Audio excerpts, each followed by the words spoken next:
تو جو conventional economics کا فنڈامنٹل پرابلم ہے وہ کیا ہے؟ اسکیرسٹی. اور اس کا کیا حل ہے؟ ہاں، اسکیرسٹی کے معنی کمی ہے تو مٹیریل کو زیادہ کر دیں گے تو وہ ختم ہو جائے گی.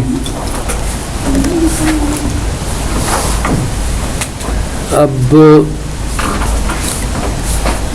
دو الگ مسئلے ہیں یہاں پہ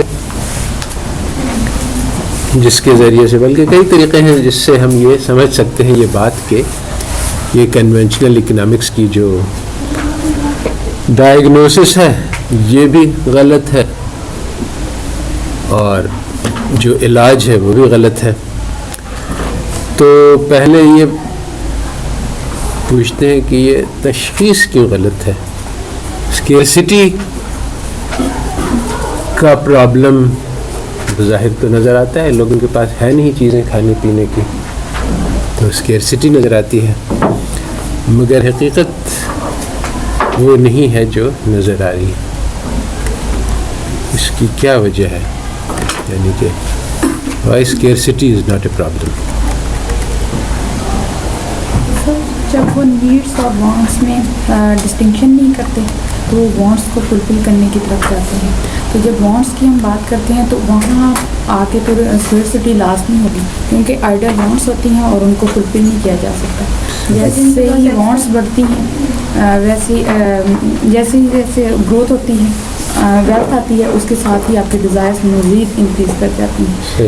تو اس لیے ان کو فلفل کرنے کے لیے ہمیں مزید گروتھ کی چاہیے. تو جب سورسز ان آئیڈل ڈیزائرس کو فلفل کرنے کے لیے ہمارے پاس ریسورسز نہیں ہیں تو تب آپ کی اسکیرسٹی ہوتی ہے اور وہیں پہ پھر تشخیص غلط ہوتی ہے اور پھر اس چیز صحیح ہے. اگر ہم لوگ نیڈز اور وانٹس میں تفریق نہ کریں تو پھر تو اسکیرسٹی نظر آتی ہے، کیونکہ وانٹس جو ہے وہ لامتناہی ہیں، کو کوئی ختم نہیں کر سکتا.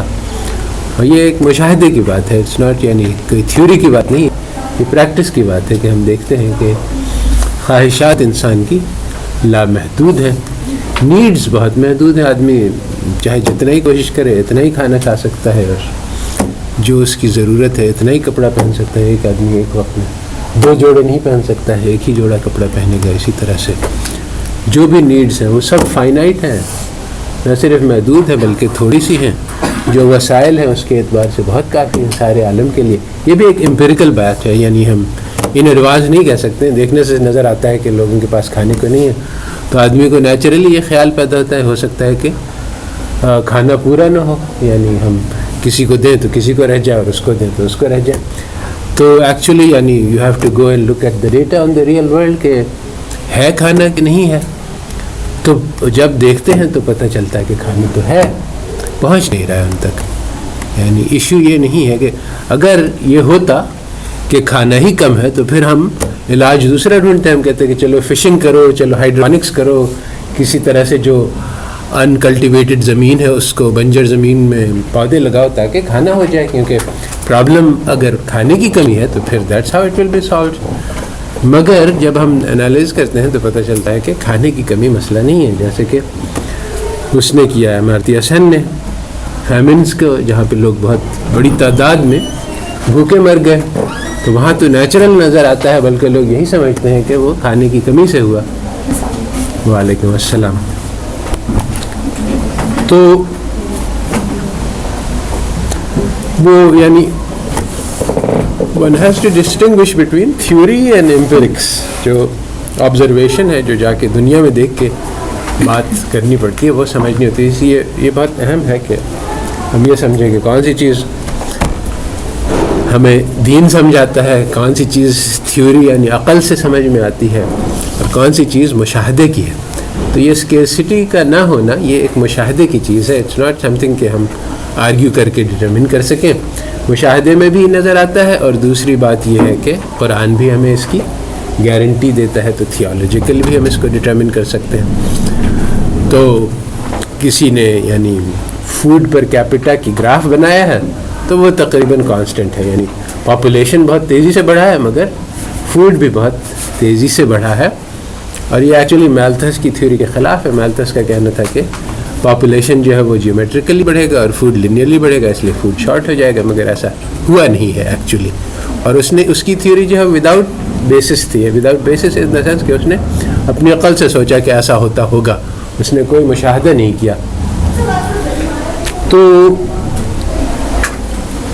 ایک بات تو یہ سمجھ میں آتی ہے کہ اسکیئرسٹی اس لیے نہیں کہ سب لوگوں کے لیے کافی مقدار میں کھانا اور باقی ساری ضروریات زندگی آلریڈی موجود ہے. دوسری بات جو پروین نے کی کہ وانٹس اور نیڈز جو ہے وہ جب دونوں کو ہم فلفل کرنے کو اسکیئرسٹی کہیں گے، یا تو ہم کہیں کہ اسکیئرسٹی یہ ہے کہ لوگوں کی ضروریات پوری نہیں ہو رہی، یا یہ ہم کہیں کہ خواہشات پوری نہیں ہو رہی. اگر ہم خواہشات پوری نہیں ہو رہی کہیں گے تب تو اسکیئرسٹی کا کوئی حل نہیں ہے. اور خاص طور پہ یہ حل نہیں ہے کہ چیزیں بڑھی دی جائیں، کیونکہ جو چیزیں بڑھائی جائیں گی تو خواہشات اور بڑھ جائیں گی. اچھا، اب دوسری بات یہ ہے کہ یہ کیسے ہوا کہ نیڈز اور وانٹس کا فرق مٹ گیا. یہ ہمیشہ سے نہیں تھا، بلکہ جو مٹیریل ویلفیئر اپروچ ہے اس میں وانٹس کو دوسرے درجے پہ رکھا گیا تھا. اس میں اور اسلامک اپروچ میں یہ فرق ہے کہ اسلام میں وانٹس کو کہتے ہیں کہ یعنی بالکل ہی فالو نہ کرو. ہوا جس کو کہتے ہیں وہ اس کو جو فالو کرتے ہیں، تم نے ان کو نہیں دیکھا جنہوں نے اپنی خواہشات کو خدا بنا لیا. اور کئی جگہ پہ خواہشات کو پرسو کرنے کی مذمت آئی ہے، کیونکہ خواہشات کو نہیں پرسو کرنا چاہیے، ضروریات کو پورا کرنا میں کوئی مذائقہ نہیں ہے، بلکہ انکریجڈ ہے، مستحسن ہے. تو مٹیریل ڈٹرمنزم میں یعنی مٹیریل ویلفیئر اپروچ میں وانٹس کو فلفل کرنے میں کوئی مذائقہ نہیں، اچھی بات ہے، مگر یہ ہے کہ ضروریات کو پرائیورٹی دی جاتی ہے. تو اتنا فرق ہے. اور جو کنونشنل اپروچ جو آج کل چل رہی ہے اس میں وانٹس اور نیڈز میں کوئی فرق ہی نہیں ہے. تو اب یہ سوال پیدا ہوتا ہے کہ یہ وانٹس کیسے یہ ہوا کہ وانٹس جو ہیں وہ نیڈز کے برابر شمار کی جانے لگی. اس سے یہ اسکیئرسٹی کا پرابلم پیدا ہوا، ورنہ اکانومسٹ اسکیئرسٹی کی بات نہیں کرتے تھے. جب اسکیئرسٹی یہ 1930s میں it became the fundamental problem. اس سے پہلے جو ہے وہ اسکیئرسٹی نہیں آتی ہے اکنامکس کی کتابوں میں، اور چیزیں آتی ہیں، ایکیومولیشن آف ویلتھ وغیرہ ہے، مگر وہ اسکیئرسٹی کے اعتبار سے نہیں، وہ دوسرے اعتبار سے جو ایڈم اسمتھ نے لکھا ہے دا ویلتھ آف نیشن، کہ نیشن کو ویلتھ جمع کرنی چاہیے، اس لیے نہیں کہ وہاں کی پاورٹی ختم ہو جائے، بلکہ اس لیے کہ اس سے پاور ملے گا تو نیشن کو، اور پاور جو ہے وہ اس کے نزدیک.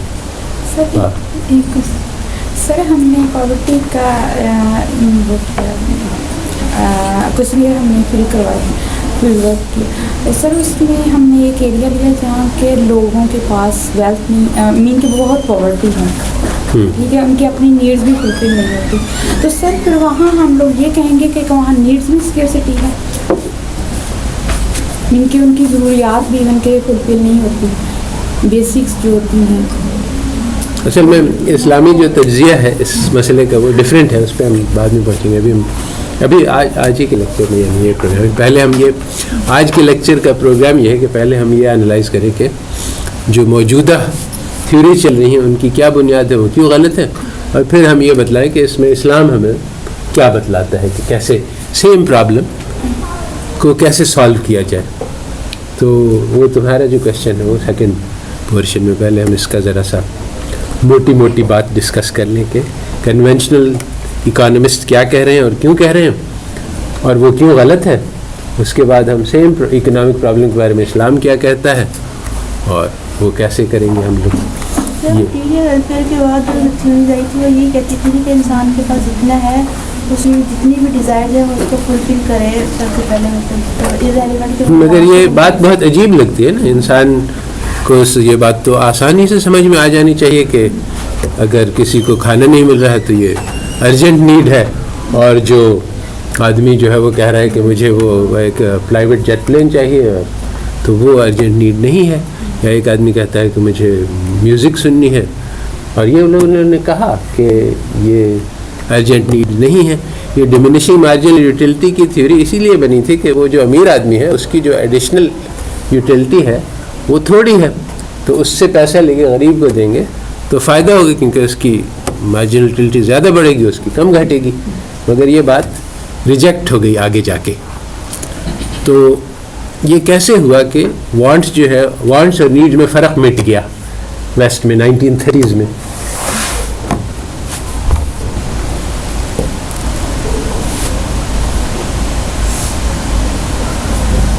عقل کی بات تو نہیں نظر آتی ہے، یہ لوگ بہت بیوقوف ہو رہے.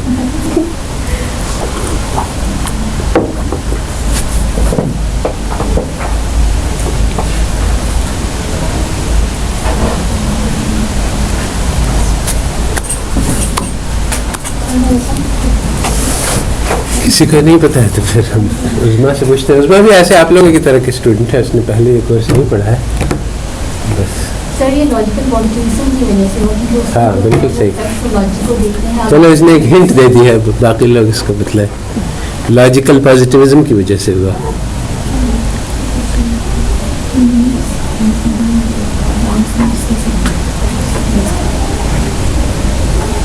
ابھی تم لوگ نے اوپر نہیں لی، لاجیکل لگتا ہے تو سمجھ نہیں. لیکن سر پیسٹی کے اوپر تو اور کرتے ہیں.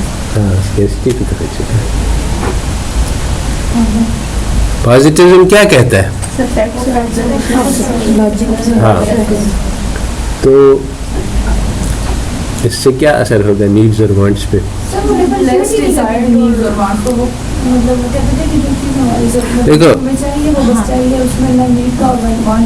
دیکھو آبزرویبل اور ان آبزرویبل کا فرق سوچو. آبزرویبل جو ہے وہ ہے چوائس، یعنی میرے پاس کوک تھی اور آرنج جوس تھی، میں نے کوک اٹھا لی تو یہ چوائس ہے، یہ سب لوگ دیکھ سکتے ہیں. میرے دل میں کس چیز کی محبت ہے، کون سی چیز زیادہ انٹینسلی میں ڈیزائر کر رہا ہوں، کون سی چیز کے بارے میں مجھے کوئی خاص فرق نہیں پڑتا، یہ سب میرے دل کی کیفیت ہے جو کسی کو پتہ نہیں چل سکتی دوسرے آدمی کو. ان آبزرویبل ہے. تو جو ارجنٹ نیڈ ہے اور جو ایسے ہی ایک خواہش ہے، ان دونوں میں کوئی فرق آبزرویبل اعتبار سے نہیں ہے. تو جب امپیریسزم کی فلاسفی جو ہے وہ غالب آ گئی تو نیڈز اور وانٹس کا فرق مٹ گیا. اور یہی انہوں نے کہا میتھڈالوجیکلی کہ اگر ہم اکنامکس کو سائنس بنانا چاہتے ہیں تو پھر ہمیں صرف آبزرویبلس پہ دیکھنا ہوگا، تو نیڈز اور وانٹس میں ہم فرق نہیں کر سکتے. اس کے بعد لوگوں نے کہا کہ ایسی بات نہیں ہے، نیڈز اور وانٹس میں آبزرویبل ڈفرینسز بھی ہیں. وہ اس پہ نہیں ہے کہ ہماری خواہش کیا ہے، مگر یہ ہم دیکھ سکتے ہیں کہ مثلا انسان کی ہیلتھ پہ کیا اثر ہوتا ہے وغیرہ. تو نیڈز کو اگر اس کی رہنے دیا جائے تو پھر اس کی ہیلتھ پہ برا اثر پڑے گا اور آبزرویبل ایفیکٹس پیدا ہوں گے. بہرحال یہ بات اس کے کاؤنٹر میں کہی گئی، مگر جو غالب بات چلی وہ یہی ہے کہ پازیٹیوزم کی وجہ سے یہ بات پیدا ہوئی کہ نیڈز اور وانٹس کا فرق مٹ گیا. اور آج یہی بات کسی بھی اکنامکس کی کتاب میں نیڈز اور وانٹس کا فرق نہیں سکھلایا جاتا ہے. تم لوگ نے کبھی یعنی اپنی کنونشنل ٹیکسٹ بکس میں نہیں پڑھا ہوگا، کیونکہ یہ اکنامک تھیوری کے خلاف ہے، سائنس کے خلاف ہے. حالانکہ یہ بہت بنیادی بات ہے. یعنی اسلام کی جو سلوشن ٹو اکنامک پرابلم ہے وہ یہاں سے شروع ہوتا ہے کہ نیڈز الگ چیز ہے اور وانٹس الگ چیز ہے. اور ان کی بات یہ ہے کہ نیڈز اور وانٹس میں کوئی فرق نہیں. تو جب ہم نے نیڈز اور وانٹس کا فرق مٹا دیا تو پھر یہ پاسبلٹی ختم ہو گئی کہ ہم اکنامک پرابلم کو سالو کر سکیں، کیونکہ وانٹس لامحدود ہیں. اچھا،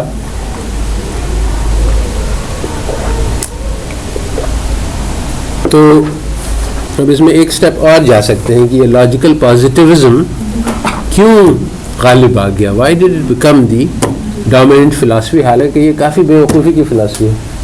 اور بعد میں جا کے یعنی ہسٹوریکلی ایسا ہوا کہ 1930s میں تو یہ ایسی یعنی چھائی کہ اور کچھ بچی نہیں، صرف لاجیکل پازیٹیوسٹ ہی رہ گئے دنیا میں.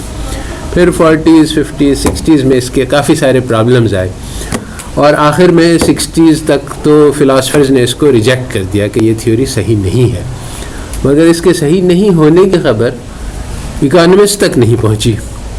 تو ابھی تک وہ اسی ایکچولی وہ ان کو یہ تو پتہ چل گیا ہے کہ لاجیکل پازیٹیوزم غلط ہے، کیونکہ اب بات بہت مشہور ہو گئی ہے، فلاسفرز خود اس سے انکار کرتے ہیں. مگر یہ کہ یہ فلاسفی کیا چیز تھی، جس نے ہمارے ڈسپلن کو کیسے اثر انداز کیا، اور اب اس کو ہٹا کے اس کی جگہ پہ صحیح بات لائی جائے، اس میں سے کچھ بھی نہیں ہوا ہے.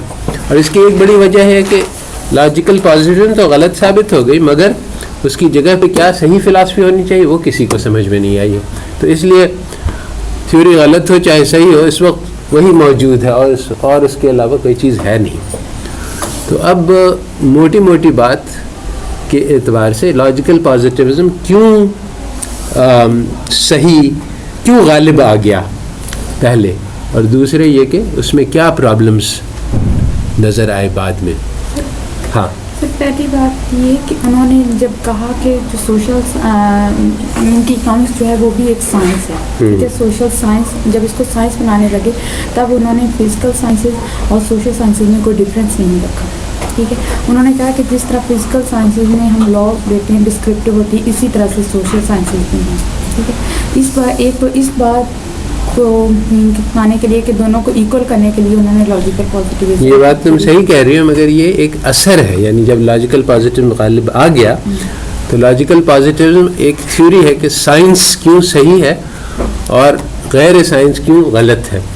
تو جب لاجیکل پازیٹیوزم ثابت ہو گیا تو اس سے یہ پتہ چلا کہ سائنس ہی صحیح ہے اور باقی ساری چیزیں غلط ہیں.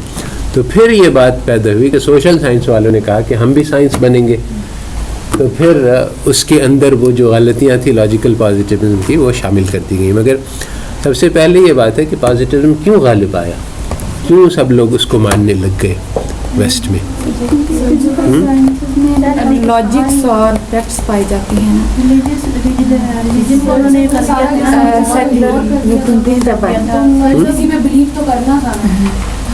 یہ صحیح ہے، مگر جب ریلیجن سے انہوں نے انکار کرتی ہے تو اس کے آلٹرنیٹیو لوگوں کا مطلب تمیز تو کرنا تھا کہ کیا تھیوری کو کیوں انکار کر رہے ہیں. جو بیسیکلی کے آنسر دینے کے لیے لاجیکل پازیٹیوزم کی ضرورت پڑی. نہیں، یہ سوشل سائنس اوریجنس کی بات ہو رہی ہے. لاجیکل پازیٹیو اس لیے نہیں نبھایا کہ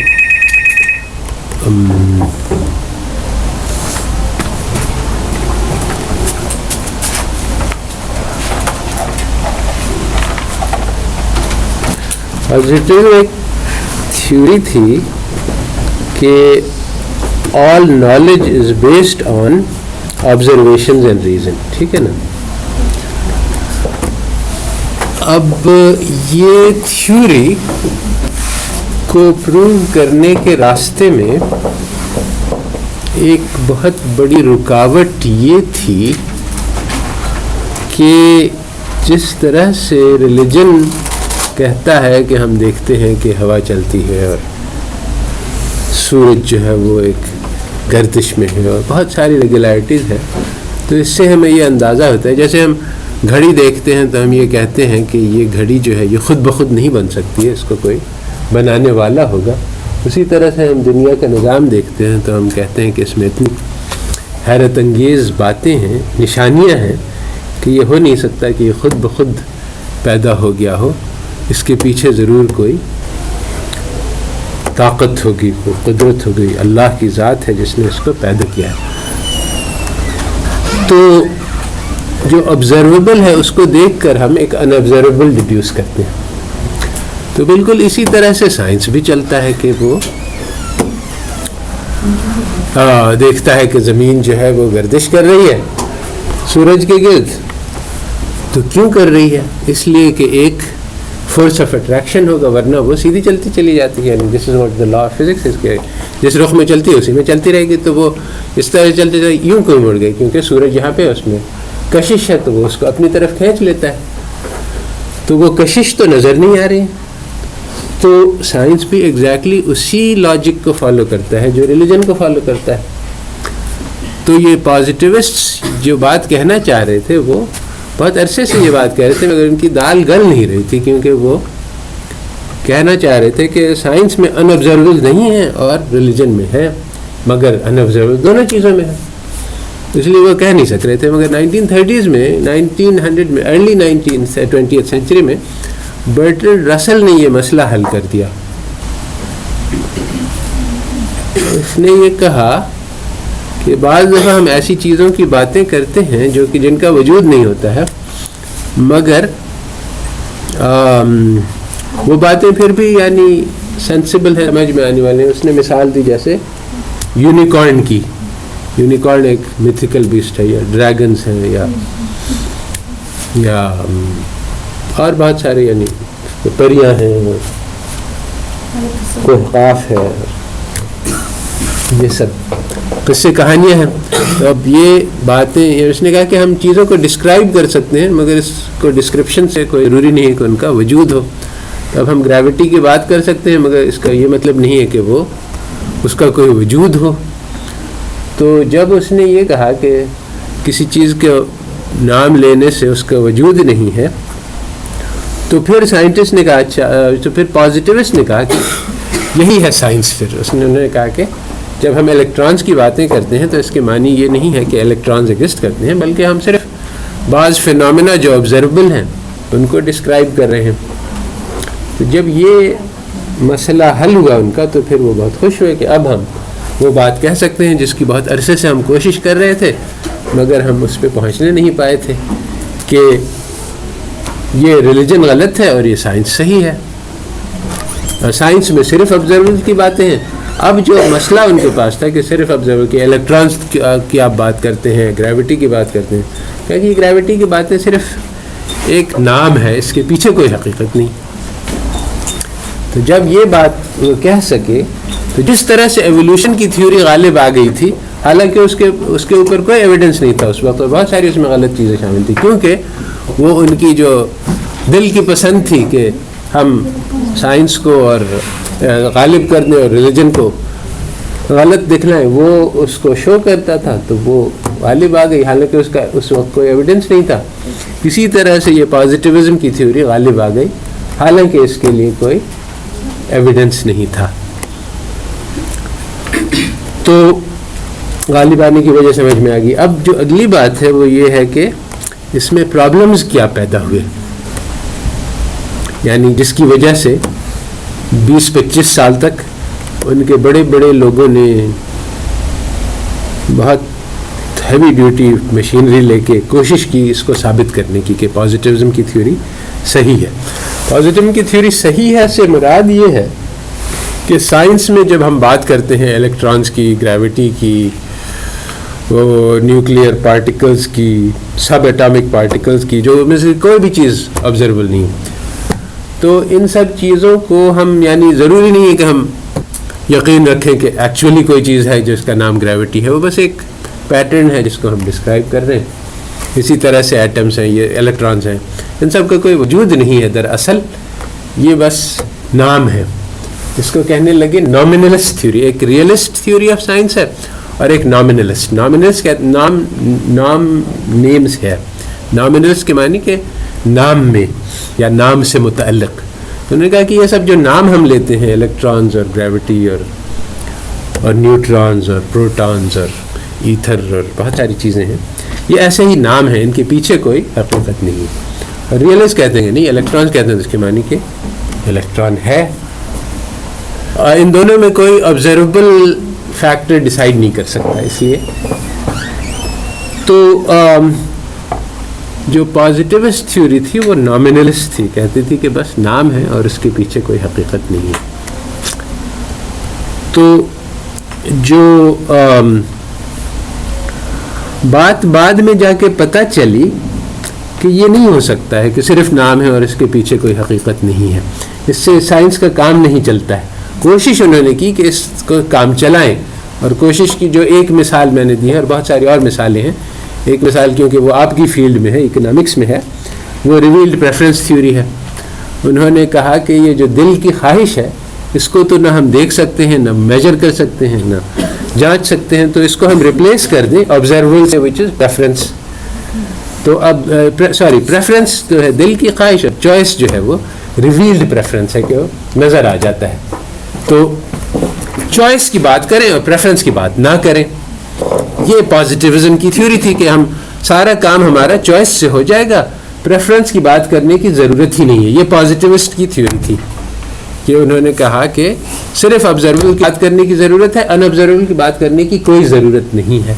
چنانچہ سیمولسن آیا, اس نے کہا کہ میں اب اکنامکس کو سائنس بناؤں گا, اور اکنامکس سائنس نہیں ہے ابھی تک, اس لیے کہ اس میں یوٹیلٹی کی بات ہے, جو دل کی پسند اور اس کی میجر کی ہے اس کو ہم ہٹا دیں گے اور ہم ریویلڈ پریفرنس لے کے آئیں گے کہ صرف چوائسز کو میجر کیا جائے. تو اب یہ تھیوری یہاں پہ بھی فیل ہوئی, جسی طرح سے پازیٹیو ہر جگہ فیل ہو گیا. کیوں فیل ہوا, کیا اس میں فیلئر کیا ہے, پرابلم کیا ہے اب اس میں پازیٹیوسٹ تھیوری میں؟ ایکسیومز اینڈ ٹرانسٹیبلٹی کہ اگر اے بی پہ پریفر ہے تو کہیں گے اور بی سی پہ ہے تو سی از پریفر ٹو اے. لیکن اگر ہم چوائسیز پہ کریں گے تو یہ تو رینڈم سلیکشن ہوگی. اگر ہم اسے پریفرنس نہ لیں لیکن صرف چوائس کریں مین پریفرنس, تو ہم رینڈملی کوئی سا بھی سلیکٹ کریں گے, یہ نہیں کہیں گے سی از پریفر ٹو اے. بات تم صحیح کہہ رہے ہو مگر واضح طور سے نہیں کہہ رہی, یعنی تمہارا آرگیومنٹ کلیئر نہیں ہے, کیونکہ یعنی تقریباً صحیح ہے مگر آرگیومنٹ کی, یعنی ہم یہ کہنا چاہ رہے ہیں کہ پریفرنسز کا ہونا ضروری ہے جو ان آبزرویبل ہے, پریفرنسز کے بغیر کام نہیں چلے گا. تو یہ کیسے ہم آرگیو کر سکتے ہیں کہ ان آبزرویبلز کے بغیر ہمارا گزارا نہیں ہے. ایک آپ نے دیا تھا کہ وہی اور الہام کی بھی صورت ہوتی ہے فیکٹس اور آبزرویشن کے علاوہ. نہیں, یہ بات صحیح کہہ رہی ہے, اس کو ذرا سا صحیح فارمولیٹ کرنے کی ضرورت. آپ نے بتایا تھا نا کہ ایک شخص کو جو آپ نے یوٹیلٹی کی دی تھی ایگزامپل ہے کہ اگر اس کے سامنے کوک اور اس کا گلاس رکھ دیا جائے تو ضروری نہیں ہے کہ وہ جو ہے وہ پہلی دفعہ کوک اٹھائے تو دوسری دفعہ بھی کوک بھی اٹھائے گا. تو اس کے دل کی خواہش ہے کہ وہ جس طریقے سے مرضی جس ٹائم پہ مرضی. جو ایکسیمز ہیں ٹرانزیٹیوٹی کے, جیسا کہ تم نے کہا, اس کا جسٹیفیکیشن آخر کیوں چوائسیز ٹرانزیٹیو ہے. اگر میں نے اس کو اس پہ پریفر کیا, اے کو بی پہ اور بی کو سی پہ, تو وائی شوڈ اٹ بی کہ میں اس کو اس سے پریفر کرتا ہوں, یعنی اس پہ اس کو چوز کروں گا. یہ ہمارا ایکسیم ہے کہ اگر میں نے اے اور بی کی چوائس ہوئی اور میں نے اے کو سلیکٹ کر لیا, اور پھر بی اور سی کی چوائس ہوئی اور میں نے بی کو سلیکٹ کر لیا, تو اس کے معنی کہ میں I like B more than C, I like A more than B. تو پھر آبویسلی ٹرانزیٹیوٹی ہے کہ میں اے اور سی کی چوائس ہوگی تو میں نے یہ دیکھی تو نہیں ہے, مگر میں اے کو پریفر کر لوں گا کیونکہ ایک ٹرانزیٹیوٹی ہے. تو مگر یہ آرگیومنٹ کس کی کیا بیسس کیا ہے؟ ہاں, اگر میرے دل میں پسند کی بات نہیں کریں گے تو پھر ہم ٹرانزیٹیوٹی کا کوئی آرگیومنٹ ہی نہیں دے سکتے. وائی شوڈ اٹ بی ٹرانزیٹیو, میں جو مرضی ہے سلیکٹ کروں. جب تک یعنی ایک دل کی خواہش ہے تب تک ہم آرگیو ہیں, ہاں اس کی خواہش, اس کے پریفرنس اس کے لیے, اس لیے اس نے چوائس کی, اور اس کا پریفرنس اس کے لیے تھا اس لیے اس نے چوائس کی. جب یہ دونوں پریفرنسز آ گئے تب ہم اس کی بیسس پہ آرگیو کر سکتے ہیں کہ ہاں چونکہ یہ اس کو اس پہ پریفر کرتا ہے اور اس کو اس پہ پریفر کرتا ہے, اس لیے اس کو اس پہ پریفر کرنا چاہیے.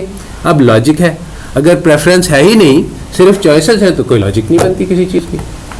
تو اس لیے وہ جو آئیڈیا ہے کہ ہم دل کی بات کو بیچ میں سے نکال سکتے ہیں, ان آبزرویبل کو ہٹا سکتے ہیں, صرف آبزرویبل پہ بات کریں, یہ بات کا کوئی سینس نہیں ہے. اور یہ بات مگر سمجھنے کی بات یہی ہے, یعنی میں جو کہہ رہا تھا کہ یہ لوگ بڑے بیوقوف ہیں, کہ یہ یعنی بہت موٹی سی بات ہے مگر مس ہو گئی. ان لوگ یعنی سیمولسن جو کہ نوبل پرائز ونر ہے, اس نے اس بات کو مس کر دیا. کیوں مس کیا؟ کیونکہ بہت زیادہ یہ پازیٹیوزم کا زور تھا, تو فلسفہ یہی تھا. تو اس نے یہ سوچا کہ پریفرنسز کو بیچ میں سے نکالا جا سکتا ہے, صرف چوائسز کی بات کی جا سکتی ہے, حالانکہ یہ غلط ہے. تو اس طرح سے جہاں سے یہ پازیٹیوزم جہاں ریویل پریفرنس میں فیل ہوا, اسی طرح سے ہر جگہ فیل ہو گیا. ہر جگہ یہ بات کہ الیکٹرانز کو بیچ میں سے نکالا جا سکے, نہیں نکالا جا سکے, الیکٹرانز کی ضرورت ہے, اس کو صرف پیٹرنس پہ. اسی طرح سے گریوٹی کو بیچ میں سے نہیں نکال سکتے ہیں, صرف پیٹرنس پہ نہیں جا سکتے ہیں.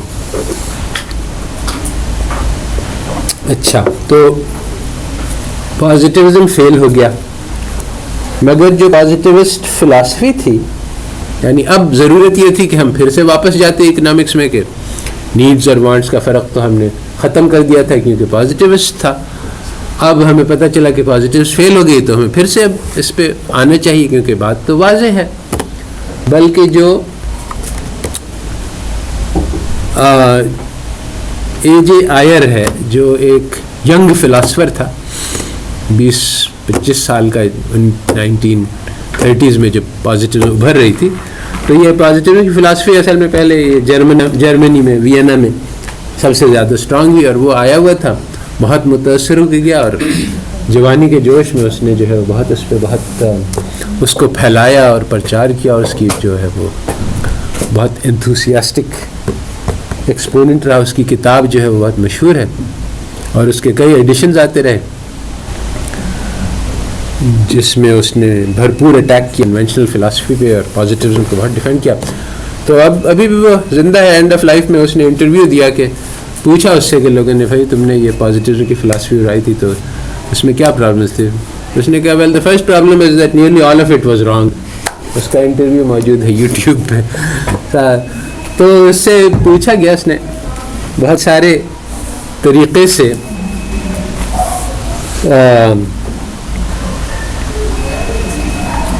بتلایا کہ اس میں کیا کیا غلطیاں ہیں, مگر بیسیکلی اس نے کہا کہ یعنی پازیٹیوسٹ ہونے کے لیے you have to pretend to be anaesthetised, یعنی ایک پیشنٹ کو انستھیزیا دیا جاتا ہے, وہ سن ہو جاتا ہے سارا. تو اس نے کہا کہ یعنی مجھے یہ اس سے انکار کرنا ہوگا کہ میرے پاس بھی کوئی جذبات ہیں. یعنی پازیٹیو کو بلیو کرنے کے لیے اپنے سارے یعنی اندرونی خانہ کے سارے جذبات سے انکار کرنا پڑتا ہے کہ نہیں بھائی وہ ایگزسٹ ہی نہیں کرتا, اس کے اندر جو دل کی کیفیت ہے وہ ایگزسٹ ہی نہیں کرتی کیونکہ میں اس کو دیکھ نہیں سکتا ہوں. تو یہ تو یعنی بیوقوفی کی بات ہے الٹیمیٹلی. تو اسی طرح سے یہ پازیٹیوزم فلاسفی بیوقوفی کی بات ہے بیسیکلی. تو اب جب یہ بات پتہ چل گئی کہ یہ بیوقوفی کی بات ہے, تو اب ضرورت یہ تھی کہ ہم اکنامکس کو پھر سے نئے سرے سے ایگزامن کرتے, اس کے فاؤنڈیشنز بدلتے, مگر ایسا نہیں ہوا. ابھی بھی ویسے ہی چل رہی ہے جیسے 1930s میں چل رہی تھی. تو اب اس کے بعد یہ سوال پیدا ہوتا ہے کہ یہ کیوں ہے ایسا, وائی ڈڈ یعنی عقل مند لوگ اس بات کو نہیں سمجھ سکے کہ یہ اکنامکس کو ہمیں نئے سرے سے وضع کرنا چاہیے, اور جو بنیاد جو ہے اس کی وہ کولیپس کر گئی ہے. تو اس کے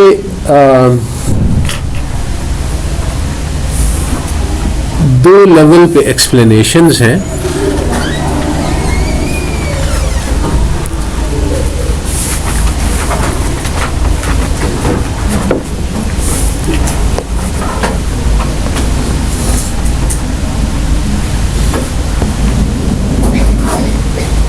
ایک بات تو یوں کہہ سکتے ہیں ایک مائکرو لیول ایکسپلینیشن ہے اور ایک میکرو لیول. مائکرو لیول یعنی جزئی. تو مائکرو لیول ایکسپلینیشن یہ ہے کہ مثلاً یہ 2007 اور 2008 میں جو کرائسس ہوئی, گلوبل فائنینشیل کرائسس, وہ کیا تھی کسی کو معلوم ہے؟ یہاں پہ جنرل نالج ہے, بات کرنا تھی. 2007 اور 2008 میں ایک گلوبل فائنینشیل کرائسس ہوئی, کیا تھی؟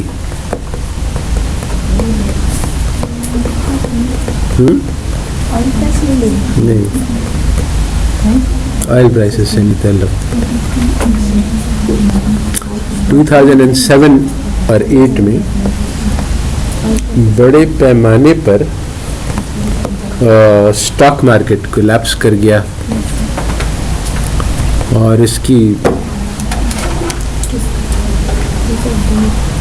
اور بہت بڑی بڑی کمپنیز جو ہیں فیل کر گئی. بہت بڑی دنیا کی سب سے بڑی انشورنس کمپنی فیل کر گئی, جس کی وجہ سے گورنمنٹ کو اس کو بیل آؤٹ کرنا پڑا, اور کروڑوں اربوں ڈالرز خرچ کیے گئے تاکہ وہ بینکس جن کے پاس پیسے ختم ہو گئے ان کو پیسے دیے جائیں.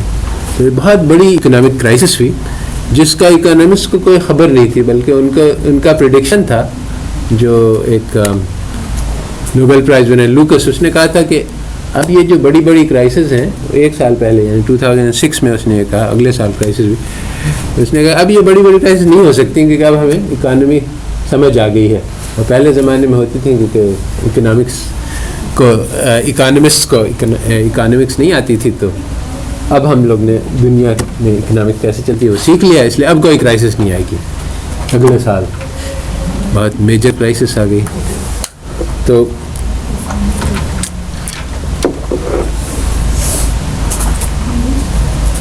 یہ وہی لوکس ہے شارلٹ والا، اس نے اپنی کیا نام تھا، ریٹا. ہاں ان کو ہم نے تمہارا ڈبیٹ کروائی تھی نا ریٹا والی، ہم لوگ کو بھی ایک بار ریٹا ورسس لوکس. ہاں بیوی چاہیے نوبل پرائز، بیوی نے بہت اچھا کیا تھا. ہاں آدھی اس نے وہ تو لے لی، بہت زبردست کام کیا اس نے، کمال ہے. اچھا تو کہنے کا مطلب یہ ہے کہ اکنامکس کی تھیوری بالکل غلط ہے، اور یہ 2007 اور 8 کرائسس میں پھر سے یہ بات ثابت ہوئی کہ جو ساری تھیوریز ہمارے پاس ہیں وہ غلط ہیں. سب نے اس بات کو تسلیم کیا، کیونکہ کوئی بھی تھیوری میں ایسی چیز کے ہونے کا، دیکھو ریشنل ایکسپیکٹیشنز ہے، ٹھیک ہے 19-20 کا فرق ہو سکتا ہے. ہم نے فورکاسٹ کیا کہ اسٹاک مارکیٹ جو وہ 20 پہ ہوگا، وہ 25 ہو گیا، 15 ہو گیا، چلو کوئی بات نہیں. مگر ہم نے پریڈکٹ کیا کہ وہ بڑھے گا اور وہ بالکل کولیپس ہو گیا، جس کے کسی کو کوئی آئیڈیا ہی نہیں تھا. یہ ریشنل ایکسپیکٹیشن میں ہو ہی نہیں سکتا. اور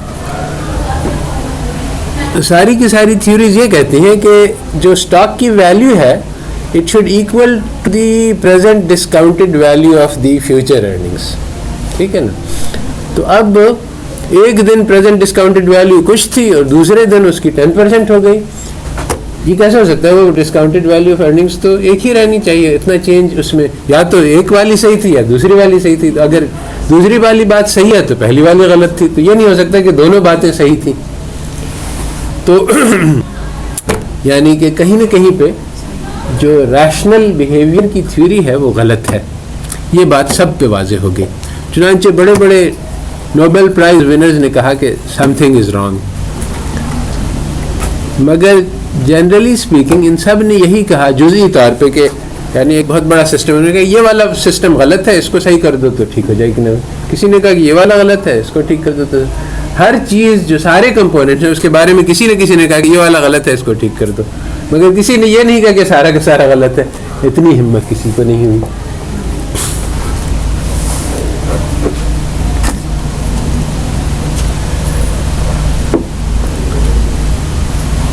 یہ کہاں گئی ہماری کمپیوٹر؟ اچھا